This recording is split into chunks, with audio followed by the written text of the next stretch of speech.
Mike Brown, the former FEMA director. Joining us here is the former FEMA director. History, I think, was very unkind to you, my friend. Very unkind. Mr. Brown, thanks for being with us. This is Michael Brown Unplugged. Hey, it's Friday, everybody, and happy Friday. Because it's Friday, and it's the Friday before it's the beginning of the Labor Day weekend, because I imagine most of you goobers have probably already left. The highways and byways of Colorado are jammed with everybody trying to get somewhere, so that whenever you get somewhere, everybody else is already there.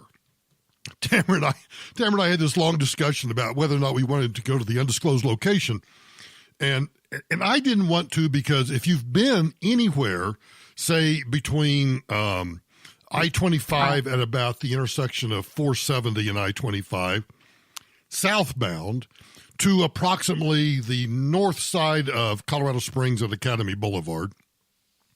For those of you who aren't from Colorado, that's about a 50-mile distance, give or take 1,000 miles.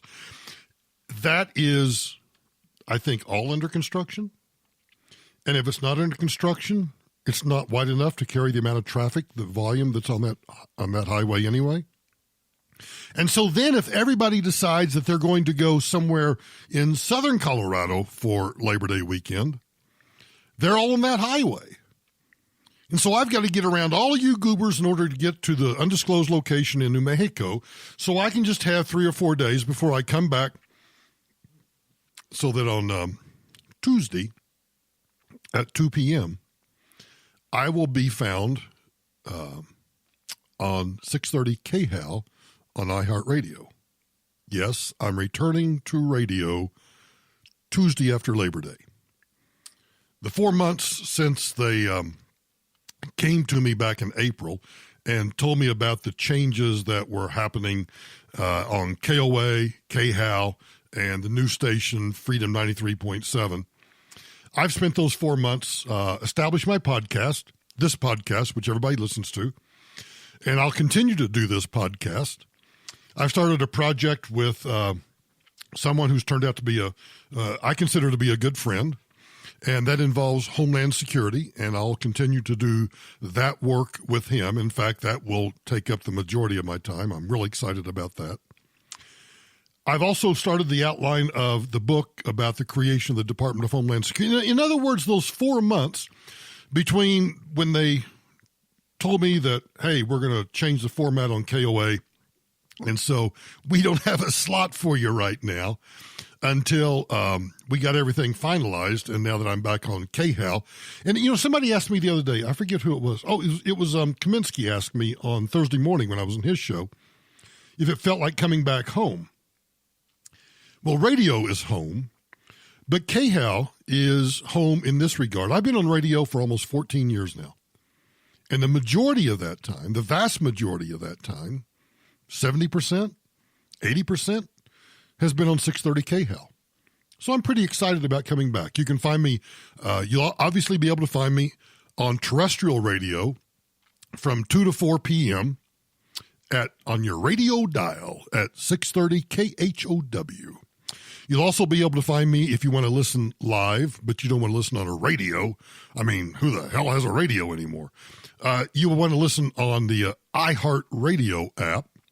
And then for those of you who actually have real jobs, and you can't listen to the radio and you can't listen to the iHeart app live, you'll still be able to find this podcast and the new podcast. We're going to keep those separate. You might look upon this podcast, and I'll explain all this on Tuesday too. You kind of can look at this podcast as the third hour of the Heck of a Show with Michael Brown on 630 KHAL. So you'll be able to find that podcast and this podcast wherever podcasts are found. Yeah, literally. I was in the building the other day and we started counting the places that this podcast is available. There are some 35 different podcast venues that people use to download this podcast. And I got to tell all of you that listen to it, subscribe to it, download it, share it, like it, comment, whatever, thank you. I really do appreciate it. So anyway, that's the big news. I'm back on radio. I'm doing some Homeland Security stuff, which I'm very excited about. I got a group working on my speaking engagements. They're doing my rebranding, and that's fantastic work. Someday I'll tell you about them. But right now I'm just going to let them do their work in the background because, well, they do their work best in the background. So it's Friday morning. That's the big announcement. And because I do like Fridays, and oh, by the way, Christian's not here today. Christian couldn't be here today. And we're also trying to figure out how to do Hollywood in Toto on air. That's a whole revenue cost thing with iHeart. So we're going to try to figure that out. In fact, I would just add parenthetically, if any of you know of anybody or any company that would like to sponsor Hollywood in Toto, have them give me a shout. Michael at michaelbrowntoday.com. I'll say now back to the fun. It's Friday. And so I thought I would try to help everybody because it's going to be a long weekend. You're going to be running into people that you know, remember Pat from Saturday Night Live? Remember Pat? And we never were sure what Pat was. And that was the ongoing joke. That was the running joke. Is Pat male or female? Well, I'm not sure that Saturday Night Live, I'm not sure that they could run that skit anymore because it would offend somebody. Doesn't offend me. I think it's freaking hilarious. But I try to be service oriented in this podcast. So I want to start out today with a breakdown for y'all. And here's the breakdown. Lesbians can be non-binary. And gay men can be lesbians. Now, non-binary gay men can be straight lesbians. And straight lesbians can be non-binary bisexuals who are attracted to cisgender non-binary lesbian men. You see, this isn't difficult. If you just understand. Now, I know many of you are probably hitting pause right now because you want to rewind back that 30, 45 seconds and make sure you understand that because I ain't going to repeat it. So you might want to go back and listen. But if that's not enough, I've got some splaining for you right here. I'm a non-binary lesbian. So I'm Tortor. I identify as non-binary and lesbian. By the way, because of the accent, if you can't understand what this individual is saying, her name is Tortor. Tortor. Tortor. Them. I am a non-binary lesbian. So I'm Tortor. I identify as non-binary and lesbian, and I prefer the pronouns they, them. As far as I'm concerned, my understanding of my gender and my understanding of my sexuality are very much intertwined and linked, like they are one and the same. So can you be non-binary and lesbian? This is something I often get asked because when you identify as non-binary, you're saying that you're not female. And if you're not female and you're attracted to women, does that make you a lesbian? I think it's sort of disingenuous to claim that you can't be both non-binary and a lesbian, because you can definitely have an authentic lesbian experience as a non-binary person. Because at the end of the day, they are terms. They are linguistic tools used to describe an experience that already exists. So someone telling me that I can't be a non-binary lesbian doesn't mean anything because I already am one, and I'm just using the language that I have available to me to describe that. So my personal experience with the lesbian community since coming out as non-binary has been rather dismal. Her experience with the lesbian, I assume it's her, she's non-binary, so I don't really know. Her experience since coming out as non-binary, her experience with the lesbian community has been rather dismal.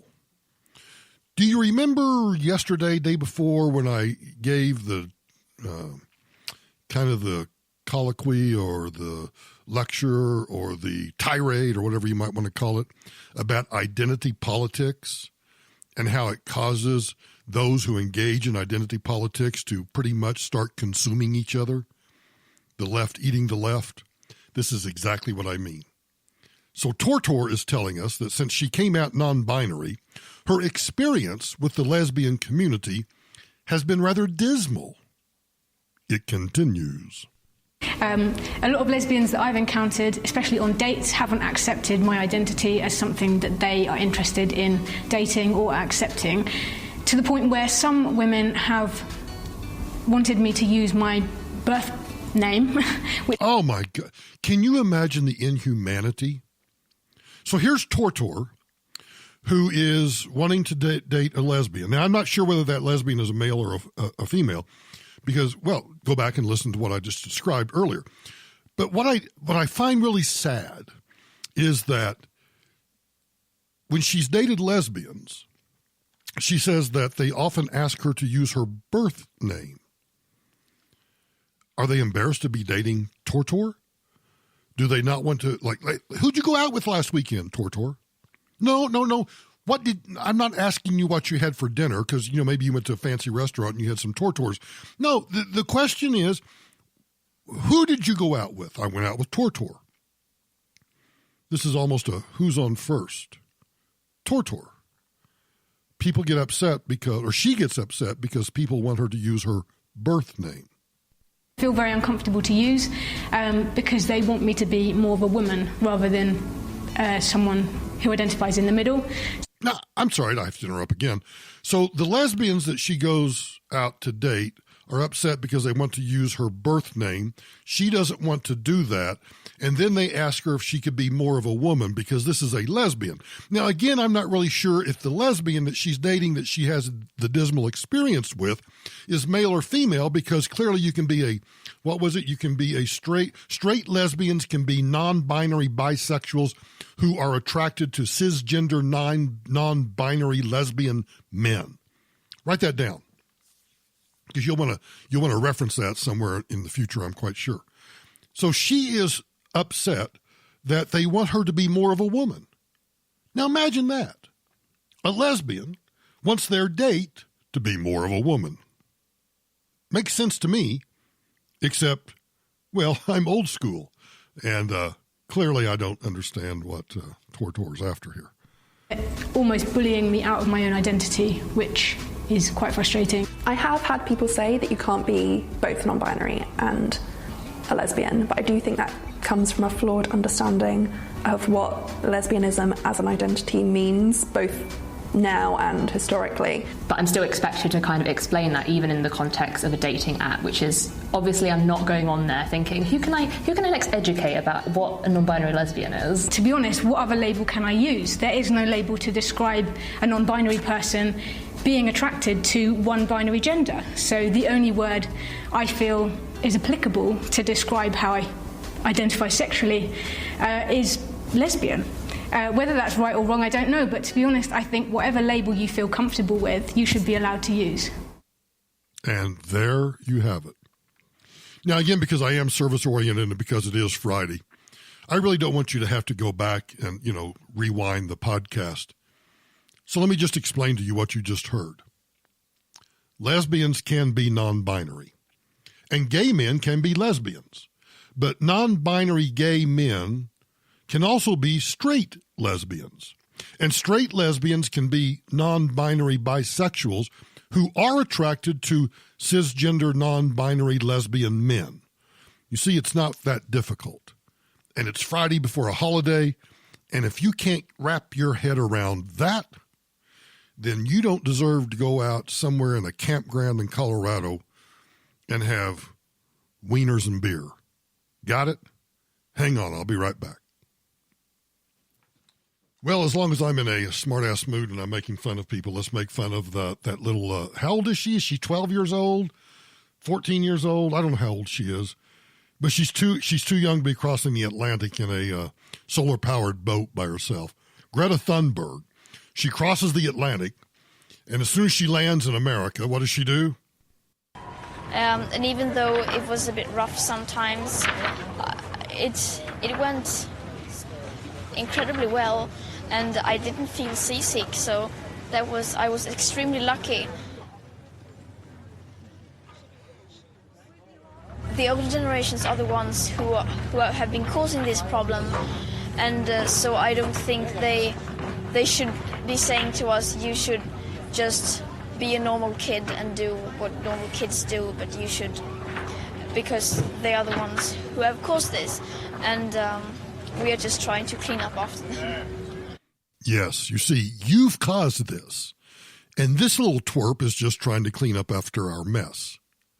So she crosses the Atlantic, She's going to spend a bunch of time here in the United States. She's going to go to the United Nations Climate Committee or something, and she's going to espouse. I mean, she's a sweet-looking little girl. It's fine.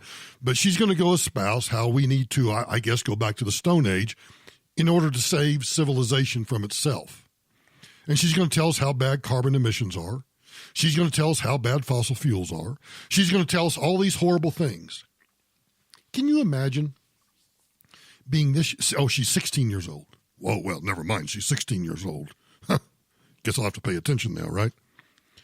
Can you imagine having a 16-year-old child who is so scared of the future that she feels compelled to go do something because if she doesn't do something to clean up whatever messes we've made, it's the end of her life. So she comes across the Atlantic on a solar-powered boat. You know how hypocritical these people are? ABC News. Sailing team to fly 2 crew members to the United States to bring the Thunberg boat back. The sailing team that's taking climate activist Greta Thunberg from England to the United States aboard a high-tech racing yacht says that it will fly, as in a commercial airliner or perhaps a G6, I don't know, will fly 2 crew across the Atlantic to bring the boat back, but that the carbon emissions from their flights will be compensated for. This is the height of arrogance, and this is the height of elitism.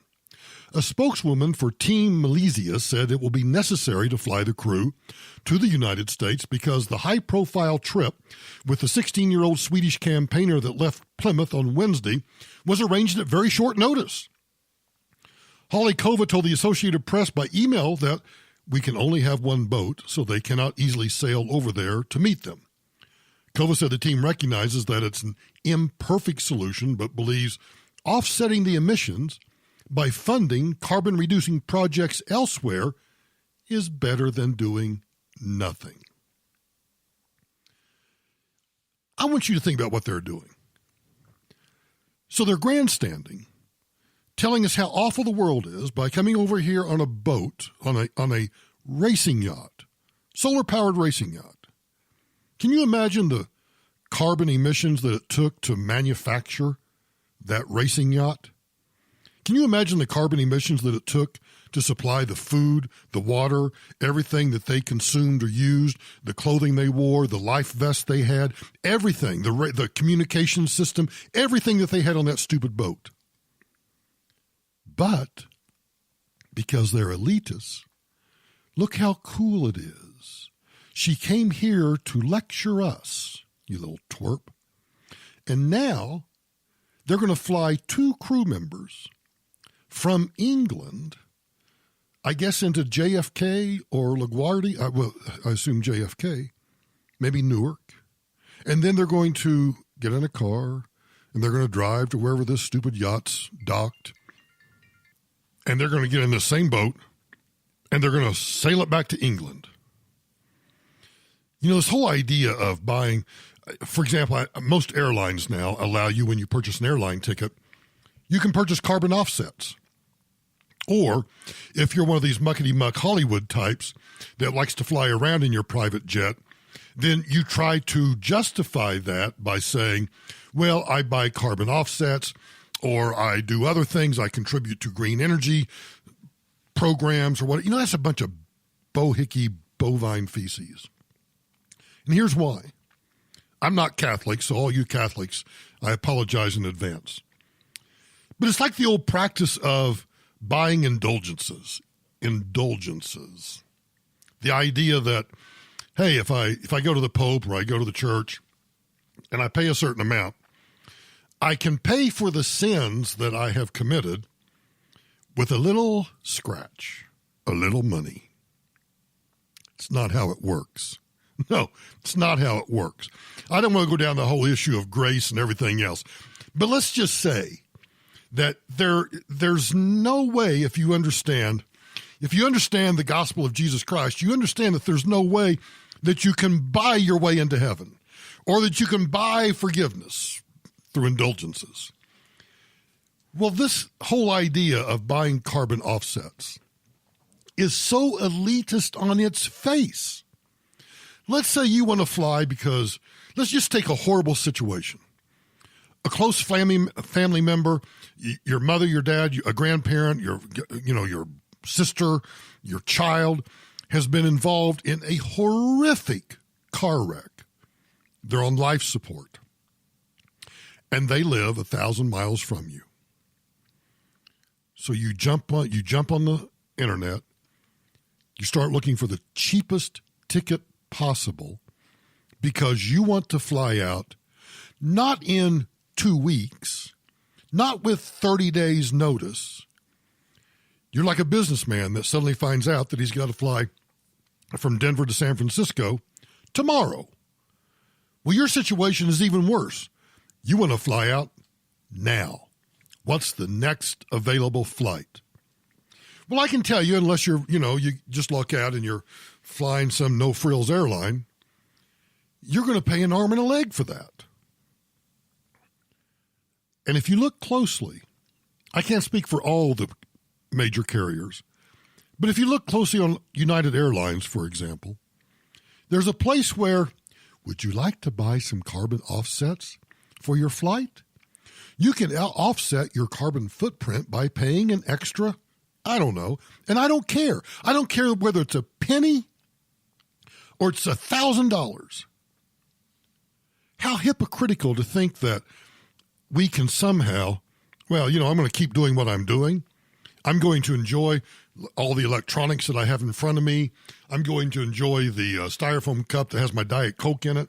I'm going to enjoy whatever it might be, the paper towel that I've got over here to wipe my sticky fingers, whatever it might be. The idea that I can offset my sins of using fossil fuels by paying a carbon offset is pure elitism. Most Americans, I've read stories where most Americans don't have an emergency fund. They couldn't survive, or they are surviving paycheck to paycheck. If something happens, there's some emergency. Just like the example I gave you, horrible car accident, and you've got to get on a plane and fly to Timbuktu because your child or parent or somebody is in the hospital on life support. The airlines don't care, and I'm not saying the airlines should care. But the idea that you could somehow offset that carbon footprint by paying the equivalent of the outrageous price you're already paying for the ticket is absurd. But that's what this team is doing. Well, we want you to know that while we support this little twerp, what's her name again? I don't care. Greta Thunberg. As opposed to Greta the Leonberger. Greta Thunberg. I can tell you right now, Greta the Leonberger is a lot cuter than Greta Thunberg. And you know what Greta the Leonberger does? Well, one, she doesn't give a rat's ass about her carbon footprint. No, not at all. And she doesn't care about any sort of methane that she might produce either. Lord knows I know that because when she's laying near my feet, oh, baby. Carbon indulgences. Let's quit calling them carbon offsets and call them carbon indulgences. Don't you think that'd be much better? Hang on, I'll be right back. Because it's Friday, I don't want to spend a lot of time on this, but I do just want, because most people in the news have not read the Office of Inspector General's report on former FBI Director James Comey's use of his memos, his classification practices, his release of certain memos to, by the way, do you know one of the lawyers that he released the memos to? He keeps talking about his Columbia Law School friend that he actually took a photograph of the memo and sent the text to him and said, show this to this New York Times reporter. Everybody focuses on that. But you know what everybody ignores? One of his other lawyers is a former U.S. attorney by the name of Patrick Fitzgerald. Patrick Fitzgerald is responsible for the prosecution of Scooter Libby, former Vice President Dick Cheney's chief of staff, a friend of mine and a good guy, and a guy that took a fall and fell on his sword for Dick Cheney and, quite frankly, for George W. Bush. Patrick Fitzgerald, whom I have very little respect for, is one of James Comey's lawyers. I doubt most people in the media, never mind. I was going to say I doubt most people in the media, but I may not be correct or wrong about this, have utterly failed to read the entire 60-plus pages of the Inspector General's report. But I have, because I have no life. Let me just read you the pertinent paragraph that sums it all up. There's a preceding paragraph that says, the responsibility to protect sensitive law enforcement information falls in large part to the employees of the FBI who have access to it through their daily duties. On occasion, the report says, some of these employees may disagree with decisions by prosecutors, judges, or even other high-ranking FBI and Department of Justice officials about the actions to take or not take in criminal and counterintelligence matters. They may even, in some situations, distrust the legitimacy of those supervisory, prosecutorial, or judicial decisions.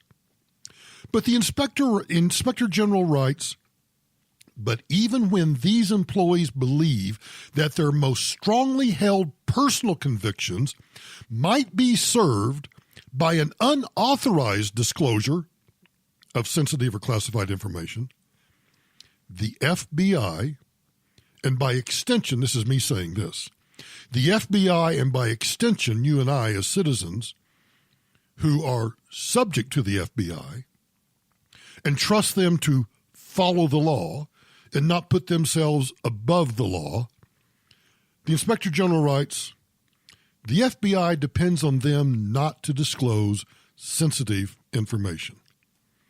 So James Comey tweets out something to the effect that all of you who wanted to see me perp walked or go to jail or whatever, you owe me an apology. Hold your horses,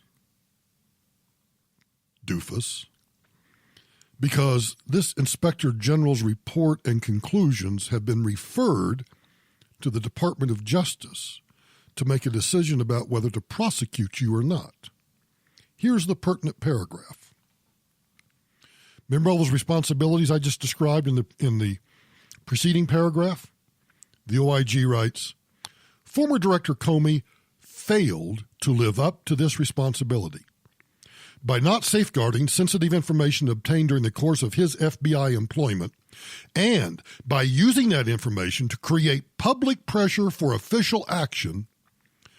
Comey set a dangerous example for the over 35,000 current FBI employees and the many more thousands former FBI employees who similarly have access to or knowledge of non-public information.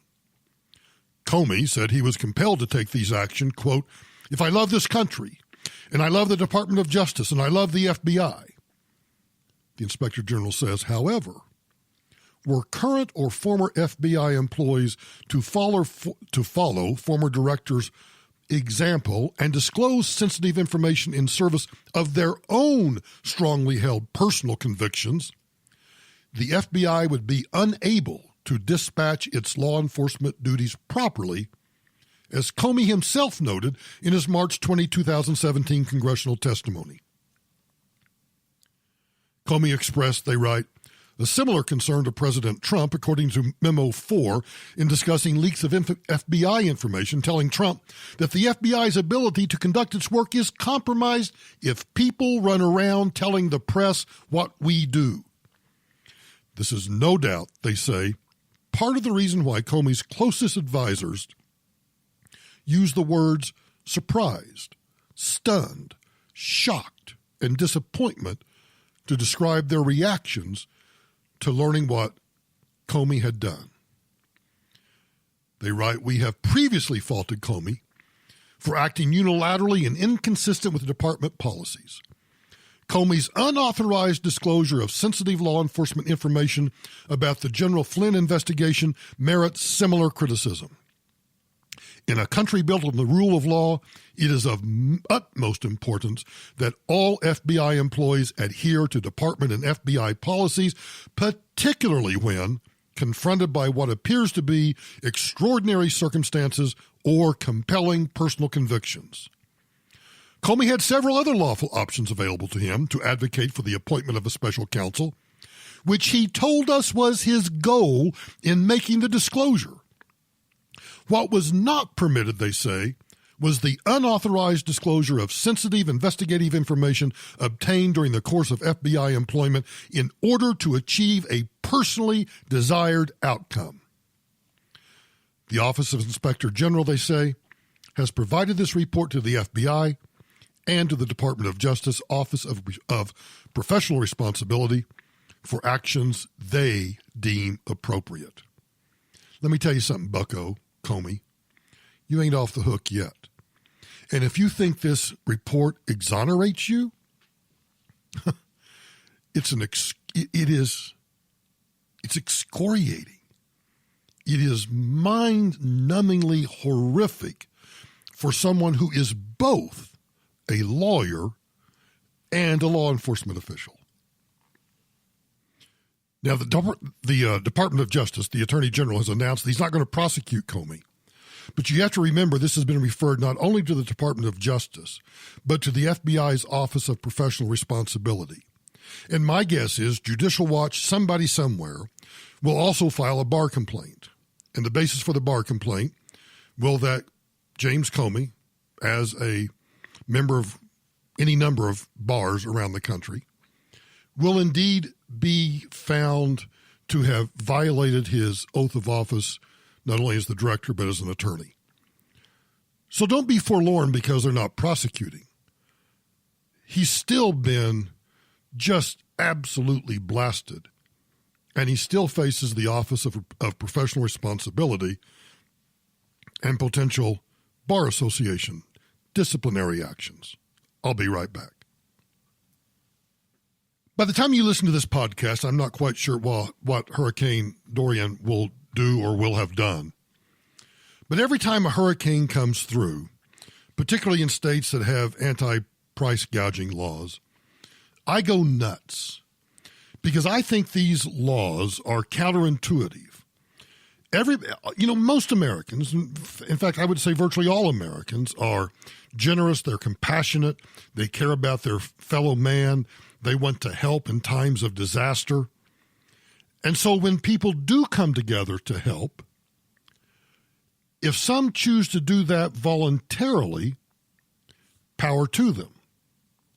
If others decide that this is an opportunity to make a profit, is there something wrong with that? Because oftentimes the ability to make a profit is what enables certain people to obtain commodities that they would not otherwise be able to get. Let me go back to 2004 when 4 hurricanes struck the state of Florida. It was a presidential election year. The political pressure, the fact of 4 hurricanes hitting Florida was unprecedented. At least in our lifetime, I should say it was unprecedented. And I remember traveling around, and of course, because of military support, I had all the fuel that I needed to either fly or drive wherever I needed to get. But I remember at one point driving on Interstate 95, and cars were off on the side of the road because they couldn't get any gas. And then the news media started reporting about how there was a gas shortage in Florida. Well, here's the news that they didn't tell you. There was not a gas shortage. There was plenty of fuel in Florida. The problem was that fuel was in the tanks, underground. There was no electricity to pump that gas through the pumps, into the hoses, into the cars. And even if there was a way to get the gas out of the tanks into the cars, it was cash only. And of course, most Americans, even back in 2004, were still pretty wholly dependent upon debit cards or credit cards. Very few people carried enough cash. So if they did come across a convenience store or a grocery store or a gas station that had, because I do remember one time we were driving somewhere and I saw a convenience store, and a kid that was managing the convenience store had managed somehow, or either had planned ahead, to have a generator. So he was able to run the convenience store. So the cars were a mile long getting fuel. I don't remember what the price of gas was then. But I do remember this. Somebody told me that kid was going to get the manager, I should say, the manager of that convenience store was going to get in trouble because he was price gouging. Now, wait a minute. If I needed fuel to get from point A to point B, and somebody had the wherewithal to plan ahead to have a generator so that he could sell gas, why should he not be able to sell gas at whatever the market would bear? Because if I had been a Floridian and I was trying to get to grandma's house, or I was trying to get out of state, or I was trying to do wherever I was trying to get to, and I needed 10 gallons, 15 gallons of gas to fill my tank up, I would have gladly paid $10 a gallon because there was a supply shortage, or actually I should say there was an availability shortage because it was there, you just couldn't get to it. Well, the Attorney General of Florida is back in the news because of this hurricane, and she's from this horrible epidemic. Looks like Hurricane Dorian is going to slam Florida, a pretty big storm, possibly Category 3. I know that, there are always scams, price gouging, etc. in the wake of these storms. What do you have to say to the people of Florida as it approaches? Well, Governor DeSantis has already enacted the emergency order, meaning that General Moody's price gouging statute is in effect, which is great. So if you're raising the prices of water, essential commodities, wood to board up your house, sandbags, anything, you cannot raise the price of essential commodities once we are in a state of emergency. If you are, the Attorney General's office, they're going to go after you, and you're going to be in trouble. You can't raise the price of hotel rooms. It's got to be what the standard price would have been this time of year. And folks, I'm going to stop just right there because that just pisses me off. And here's why. Let's say that you have an 18-wheeler. You're an independent truck driver. You decide that instead of making a haul of bottled water, food, potato chips, I don't care what it is. You name the commodity, I don't care. And you instead decide that rather than taking one of your normal hauls that you would from point A to point B, you instead divert your truck. You go to, and this hurricane's hitting Florida. So you go to a Costco, you go to a Sam's, you go to a grocery store, you go to wherever, and you buy up all of the bottled water or all of the potato chips or all of the cured ham, whatever it is, or you buy up plywood.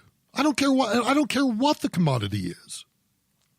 And then you take it to Florida and you say, yes, I understand that the price of the commodity, that I bought it at the Walmart or the Sam's or the Costco in Mississippi or Georgia or somewhere else, whatever the commodity was, the per unit cost of that commodity was $1.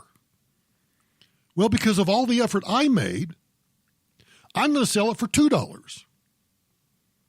You don't have to buy it.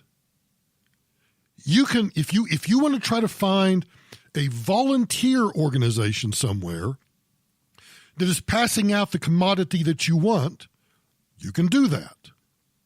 But if you don't want to spend the time and the energy waiting in line, getting only a limited amount, but you're willing to pay X to get all of whatever it is that you want, why shouldn't you be able to do that? Why? What is the government's role in setting prices during disasters? As the undersecretary and the director of FEMA, I knew I could count on two groups of people. Well, lots of people, but two groups in particular for this story. One was all of the non-government organizations, the NGOs, the volunteer organizations, that would immediately go into action. The Baptist Men's Association, the Salvation Army, different church organizations, charities would just descend upon a disaster area. And they would provide food, water, cots, clothing, whatever you can imagine. and I knew I could depend upon them. I also knew I could depend upon the entrepreneur who would see a need, an opportunity to make money, and would do exactly the same thing, but from a profit motive. I know many of you right now are thinking, well, how cold-hearted, these people are suffering. Why should you raise the price? It's the law of supply and demand. If I was smart enough to see a hurricane coming, and I bought a big-ass generator for my convenience store so I could sell all the gas to the goobers on Interstate 95 traveling north trying to get out of the way, and nobody else did, why should I be punished for my forward thinking and my entrepreneurship that says, man, I'm going to make my company some money here because I'm going to sell gas. I might limit every car to 10 gallons, but I'm going to charge them $10 a gallon because you can't get it anywhere else. This whole deal about price gouging during disasters drives me nuts. It is government interfering in the marketplace, and they're doing it because, well, I'll tell you, you know why they do it? Because there are people, and you may be one of these people, who thinks to themselves, oh, but Michael, these people are suffering. We should give them things. Why? There are organizations and charities that will give them things. But if there are other things that charities can't provide, plywood or gasoline, why shouldn't someone who thought ahead, planned ahead, knew what was coming, or like the truck driver I told you about, decided to, instead of making a usual haul, instead decides, I'm going to divert my 18-wheeler and I'm instead going to go to Costco and I'm going to buy everything that I can and I'm going to go set up shop somewhere and I'm going to sell things for whatever I can and make a profit. Because nobody's forcing those people to go buy that stuff. And quite frankly, if somebody's trying to sell potato chips at an inflated price and potato chips are the most important thing in the world to you, maybe you should have planned ahead. How long have we known about this hurricane coming? It's Friday.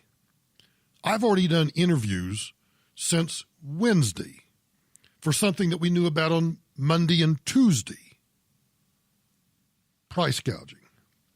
I think it's just it's a law that makes everybody feel good.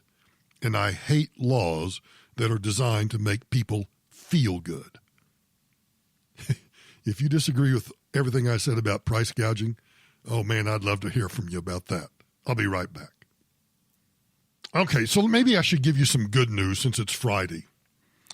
This is Alexandria Ocasio-Cortez live on Instagram. I'm telling you, it's good news.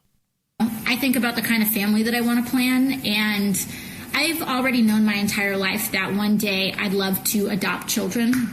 But even now, when you put climate change on top of that, I know that I want to, perhaps have one less child than I thought I would maybe have, if I can even have a child biologically. I don't know. I haven't tried. I think having a mixed family is part of my personal planning.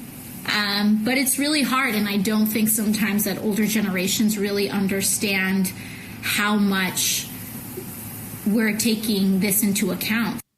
No, I don't. I don't understand how much you're taking it into account. If you plan to have children, or, when she started out, she was talking about adopting a child. And then she said, I might want to have one less child because of climate change. I thought to myself, until she corrected herself, I think maybe she actually realized how stupid what she was about to say was, I was thinking about adopting children until I thought about climate change. And then I decided I wasn't going to adopt kids. Oh, so because of climate change, you're going to leave these poor kids that need to be adopted. You're just going to leave them out on the streets or in the orphanages or with foster parents or whatever. But no, AOC, I got to tell you, I don't get it. I've come to this conclusion. If you're always worried about the future, you'll never have kids. There's never a good time to have kids. Kids are, you talk about disruptive technology. Kids are the ultimate disruptive technology. I watch my children as they had kids. I watch friends as they have kids. I watch as their kids have kids. Kids are disruptive, very disruptive. But if you sit around and worry about climate change and whether or not you're going to have kids because of climate change, I'd say, one, you're either really stupid, or two, you got your priorities mixed up. But that's the good news. AOC says she's going to have one less child if we can just get her to zero. If we can just keep her at zero. Hang on, I'm coming right back. On Twitter Thursday, I tweeted out the whole story about the Greta Thunberg, whatever her name is. And somebody tweeted me and said, well, in her defense, and I thought, in her defense, she's 16 years old. Yeah, she's been brainwashed, but I have a 15-and-a-half-year-old grandson who tells me just how stupid this whole thing about climate change is. He's always telling me, Grandpoo, I've studied about how, we've had all these other periods in the history of the earth where it's been warm and cold, and we've had forests where it's now cold, and cold where there's now forests, and just on and on and on. This kid's brilliant, absolutely brilliant.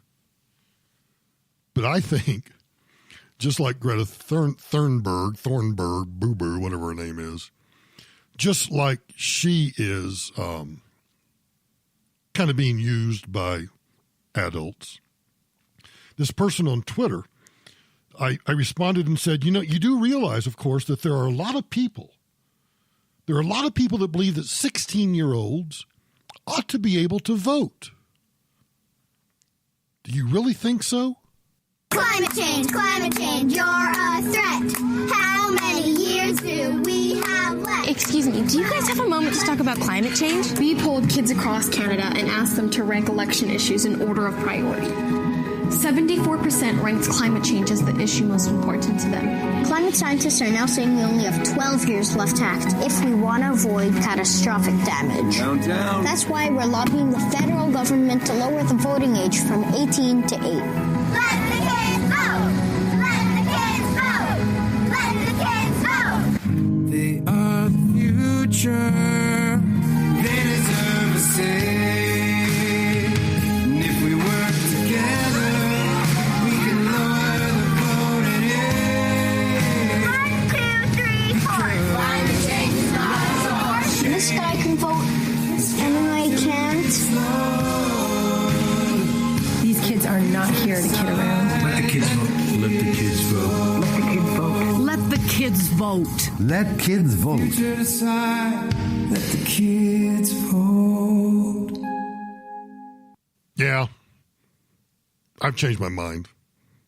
I think 16-year-olds ought to vote.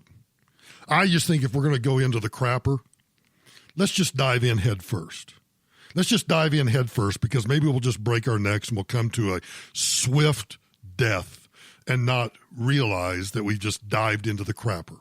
Because the way we're doing it now, it's kind of like we're just being lowered by a crane slowly and slowly and slowly into the crapper of socialism, communism, cultural Marxism, communism, climate change, 16-year-olds. Yeah, let's just get it over with. Let's just get it over with. I'll be right back. Man, I really hate to, this is probably a little too serious for a Friday, but I don't want to wait until Tuesday to do this story. You know, if exploiting victims of Down syndrome to push transgender sickness can be art, why not other leftist agenda items like egging on the unstable to kill Caucasians? That is the concept behind an installation/film entitled, quote, "Why Don't We Murder More White People?" From American Renaissance comes this paragraph. San Francisco's Yerba Buena Center for the Arts, YBCA, is a large museum next to the Moscone Convention Center downtown. This nonprofit is funded by the city of San Francisco, i.e. taxpayers, the National Endowment for the Arts, i.e. taxpayers, Bloomberg Philanthropies, and the James Irvine Foundation. From July 23 to August 25, the Yerba Buena Center for the Arts screened Jonathan Garcia's movie, Why Don't We Murder More White People? It was on an endless loop, and every cycle lasted 11 minutes and 17 seconds. And then they posted it on YouTube. Now, before I let you listen to part of it, the video consists of people expressing their hatred of white people. Some of these people in the video, I've watched the full 11 minutes. It's horrible. You can't find it on YouTube anymore. It's been pulled off YouTube. But some of them explicitly endorse racial violence. A couple of quotes here. I think if you're not supporting people of color and to end white supremacy, and you're neutral, or you are that person that's perpetrating it, then you shouldn't. I think you deserve harm. Another quote. I think that harm is radical, but I think sometimes radical is needed. Okay, so hurting people is needed. Got it. And then this last quote, and sometimes I feel like nonviolence is not the best route. This video was about as subtle as, I can't even, it's not subtle. Let's put it that way. Listen to this. Tell me if you don't find this alarming. The YBCA, the Yerba Buena Vista Council for the Arts, describes Miss Delora Cullinan, the CEO of the organization, as one of the nation's leading thinkers on the pivotal role arts organizations can play in shaping our social and political landscape. She has spent years mobilizing communities through arts and culture. What does she hope to mobilize communities to do by screening a video about murdering whites? I tell you what, it's a bunch of dumbassery. It truly is. But this gives you the idea. It's only 60 seconds. All right, hold up. Is it recording? Yep. All right. Why don't we murder more white people? Take one.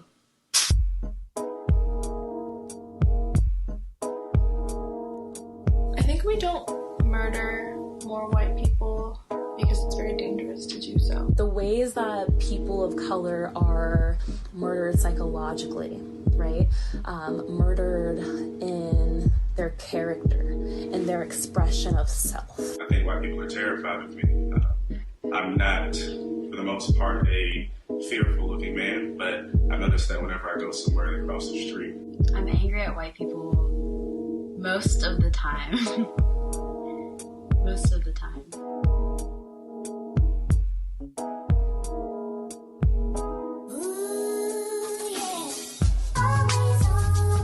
And then it ends with collective safety, question mark? Political power, question mark? Now I want you to remember this video and the screening of this video takes place in San Francisco, the home of the zebra murders. Remember the zebra murders? Those were a string of racially motivated murders that took place in San Francisco from, I think, let me go look. They took place from October 1973 to April 1974. This is from Wikipedia. Yeah, I'm sorry, excuse me. A group of male black Muslims who called themselves the Death Angels committed at least 15 murders and 8 attempted murders entirely against white victims. Some authorities, however, believe they may have killed as many as 73 or more victims. The white minority of America that leftists like Joe Biden and, well, everybody running for the Democrat nomination have been longing for is going to be a scary place. Why don't we murder more white people? That's the cultural Marxism that's infecting this country at every level. Okay, before I sign off, we're going to do a taxpayer relief shot. But I want to remind you there won't be a podcast on Monday. And then I want to remind you on Tuesday, between the hours of 2 and 4 o'clock, to be sure to tune in on 630 KHAL, yeah, my old station, where I'm returning with a heck of a show with Michael Brown from 2 to 4 on 630 KHOW. If you can't listen to it on the radio, you'll be able to get it on the iHeart app and iTunes, and you'll still be able to get this podcast because this podcast will still be called Michael Brown Unplugged, I think, depending on what my branding company tells me to do. But we'll continue this podcast, and you'll continue to be able to get it. And I just continue it a third hour, an extension of what I'll be doing on the radio. So now let's get a taxpayer relief shot in, just for the heck of it. Tucson, Arizona, courtesy of KOLD Channel 13. Authorities said a man shot and killed a suspect during a robbery in Tucson early Wednesday. The Tucson Popo said that Marco Ormsby, 24, was one of two people who were trying to rob the shooter's relative. Gee, talk about what a great family, right? Ormsby died at the scene, an apartment complex across the street from Sunnyside High. The Tucson Police Department said that Ormsby and another suspect were attempting to rob a man in his early 30s in the parking lot of the Rancho Del Mar Apartments. A fight broke out during the robbery, and the target of the robbery was shot. The victim began yelling for help, and that is when a relative emerged from the apartment with a gun. That relative fired shots that hit both Ormsby and his relative. The family that shoots together stays together. The second suspect ran away, not been identified. The victim was transferred. Yeah, it doesn't say whether he succumbed to his injuries or not. And then this, courtesy of NBC5 Dallas-Fort Worth. Praised today after protecting himself during an attempted home invasion. Investigators say the armed suspect tried to rush into that elderly man's home early this morning, and that's when the homeowner shot him. It happened near Loop 12 and I-35. Ken Kaltoff is live tonight at Dallas Police Headquarters with much more on this one. Ken? Police here at headquarters are not answering questions about this investigation. The 84-year-old victim did agree to talk to us, but only with the agreement that we not show any video of him. He's been a victim before. The neighborhood crime watch leader is praising that victim for fighting back. Crime Watch volunteer Jerowens Mitchell was walking his neighborhood as he met us. You want to see what's going on? We were the first to tell the guy who also has a yard maintenance business about the 84-year-old resident who shot and wounded what police described as an attempted home invader at his house. I knew that somebody had tried to break in his truck a couple of weeks ago, and he had shot at them then. The lady next door is my client, and she told me about it. The victim said he'd been a victim twice before, and after the last time he told me, he decided it won't happen to me again. The man said his wife was home around 1:30 a.m. when he heard someone trying to get in, so he fired at the armed suspect 3 times, but the suspect got away. If more people start shooting at the robbers or invaders, they would think twice about breaking into their homes. Hey, this person may be armed. Some neighbors told us today they saw all the police on the street early this morning. I didn't know that. It happened right there. Oh, Lord, no. Others said they slept right through it on what is normally a quiet street. For real, this is the first time I ever seen a police even go down there, period. The victim says he looks like an easy target, but the Crime Watch leader praises the 84-year-old for using his gun in a city that is short on police. I can't be everywhere. They can't be everywhere. Sometimes you got to take responsibility of your own.